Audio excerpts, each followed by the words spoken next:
Hello guys, আমি হচ্ছি শ্যামল। আজ আমি আত্মা নিয়ে একটি cute and emotional love story explain করব। এটি একটি এনিমি চাইনিজ মুভি যার নাম হাতারু বি নো মোরি ই। তো চলুন শুরু করি। মুভি শুরুতে আমরা একটি মেয়েকে দেখি, তার নাম হচ্ছে হাতারু। গ্রীষ্মের ছুটিতে সে মামার যে ছবি আঁকার জন্য তার মামার বাড়ি যাচ্ছে। সে ব্যাগ গুছায় এবং মাকে গুড বাই বলে স্টেশনের দিকে রওনা হয়। ট্রেনের জন্য অপেক্ষা করতে করতে সে স্মৃতির মধ্যে হারিয়ে যায়। সে বলে, যখন আমি মাত্র 6 বছর বয়সী ছিলাম তখন তার সাথে আমার প্রথম দেখা হয়েছিল। এরপর গল্পটি ফ্ল্যাশব্যাকে চলে যায়, যেখানে আমরা দেখি হতারুকে জঙ্গলের ভিতর হারিয়ে যায়। সে অনেক চেষ্টা করে কিন্তু ও জঙ্গল থেকে বের হতে পারে না। সে কাঁদতে শুরু করে। তার মামার কাছে থেকে সে শুনেছিল এই জঙ্গলে নাকি আত্মারা থাকে। সে ভয়ের কারণে সে আরো বেশি কান্না করতে থাকে।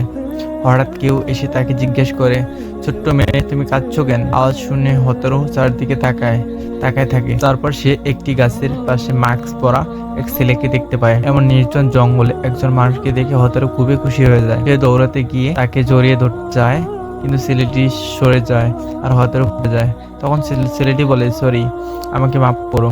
তুমি মানুষ, যদি কোনো মানুষ আমাকে ছুঁয়ে ফেলে তাহলে আমি গায়েব হয়ে যাব। হতারু অবাক হয়ে যায়।